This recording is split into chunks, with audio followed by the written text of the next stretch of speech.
The earliest records of cultural history show that humans have had questions about free will and determinism. That is, they've wondered if they really can make choices amongst options in their lives, or if everything they do has already been settled or complete. Let's begin by making a case for determinism. Early Greek philosophers and those of other religious traditions thought that the gods or the forces of fate totally controlled us. We may think we're free, but really the gods have already determined what we were going to do. That idea was incorporated in some forms of Christianity and Islam, except in those traditions there weren't many gods, it was the one God who was in charge. In really sophisticated versions of this, God both foreordained and foreknew everything that was going to happen, and we might assume that we're free, but in reality that assumption wasn't fitting the way things really work. We were actually determined. In popular sorts of language, it's sometimes said that God is in control, and the notion that you are free is not really true. That's kind of the theological case for determinism. There's also a scientific case for determinism.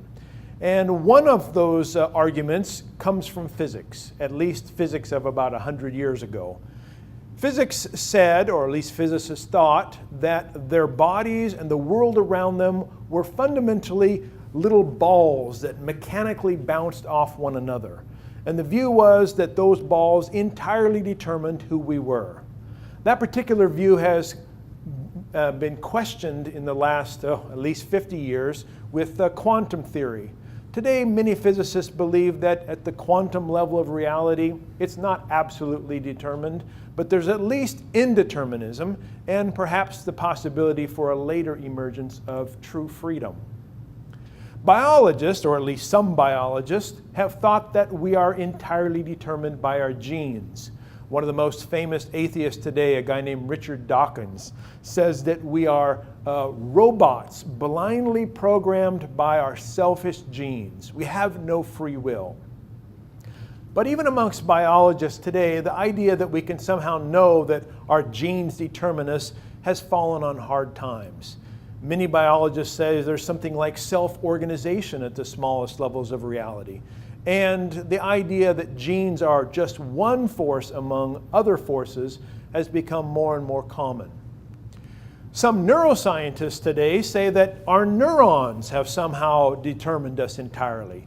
Famous experiments by a man named Benjamin Libet supposedly showed that we weren't really free. Many important physicists and philosophers, a guy named Sam Harris, for instance, believes that we have no such thing as free will. It's an illusion, he says. But other neuroscientists say, no, the brain has a great deal of what they call plasticity, which is a kind of variability within the brain structures. And our neurons don't entirely determine what we do and who we are. Some folks in the social scientists have said that we are determined entirely by our environment, whether or not that environment be our family structures, our society. Some psychologists have said, yes, we should pretend like we're free, and we should expect other people to act in a certain kind of moral way as if they're free, but in reality, we're all determined. That is one particular voice in the social sciences, and there are many other voices who disagree. The case for determinism is still on the playing field, but I want to also look at the case and the argument for freedom. First of all, I think we ought to begin with our own personal experience. In fact, I would say this is the thing we know best, our own personal experience. And I would argue that every single person in this room believes that at least sometimes they make choices amongst options. They feel themselves to have some kind of freedom. Now, it could be that this view of ourselves is wrong. After all, we've been wrong about other things about ourselves. But at least it's important to note we all have that kind of feeling. I call this an experiential non-negotiable. It's something that is just true of our lives. Another case for freedom is the idea that we ought to have, and we can't be morally responsible, either praiseworthy or blameworthy, if in fact we don't have some freedom. In fact, our court system seems to assume this kind of notion, that you can't say someone is guilty if they had no other option but to do what they did. So in order to understand morality, we seem to need to have some kind of freedom. I also think that many of us, or at least I'll speak for myself, I believe my life has some kind of significance, that our lives truly matter in some kind of way. Some days when I'm depressed, I don't think it matters too much. Other days when I think I'm doing well, I think I make a difference. But it's hard to believe that our lives truly matter, that what we do really counts if we're entirely determined, if we're not free in any sense whatsoever. The problem of evil is much easier to handle if we think there's such a thing as freedom. The problem of evil says this: if God is so powerful and so loving, then why doesn't God prevent the genuine evils we see in our lives and in the world? Part of the full answer to that, in my view, says that we are free and we are the ones to blame. But I want to make sure I mention that tonight, that freedom helps us to think about why God doesn't prevent genuine evil.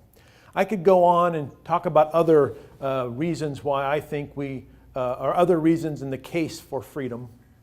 But fundamentally, I think the thing that motivates me most in this particular discussion are the reasons of love.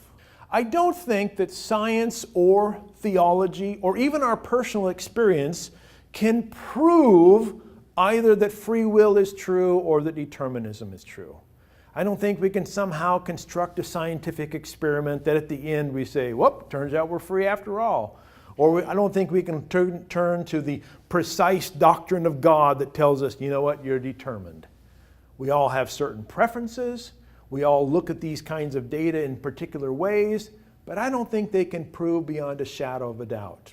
I think we must decide for ourselves how we're going to make sense of life, and whether or not thinking we have a measure of freedom makes the most sense of life, or that we're determined makes the most sense of life.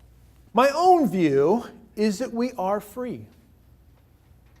We have genuine freedom, but this freedom is always limited. We're not free to just do anything we might dream of doing. I'm not free, for instance, to start for the Oklahoma City Thunder next season. I'm not free to swim from San Francisco to Tokyo holding my breath underwater. I'm not free to stand here this evening and also be backpacking in Idaho simultaneously. There's all kinds of limits to my freedom, and those freedom have to do with my biology, my background, my lack of smarts or ability to think. All kinds of things condition me so that I can't do just anything I can imagine. However, given those limits, given those conditions, I still think I have certain kinds of options. One of the options right now is I'm holding my clicker between my two fingers. I didn't plan to do that before this thing began this evening, but I'm in a situation where my clicker doesn't work very well, and so I'm holding it like this. Free will. I didn't have to put it there, and now I'm going to take it away freely. Examples of free will. Now, I don't have the freedom to throw my clicker all the way to Idaho because I just don't have that kind of an arm. But I have some freedom given my limits. I think that God is the one who provides that freedom for me. In fact, I think God does this moment by moment in my life. And in the tradition that most of us in this room are a part of, the Wesleyan tradition, we call this prevenient grace. Prevenient grace is the idea that God acts first and makes it possible for our free responses. God comes before our activity. And this prevenient grace, I think, is a revolutionary idea. It's so important to our tradition that I think it does, at least for me, helps me make sense of who God is and who I ought to be.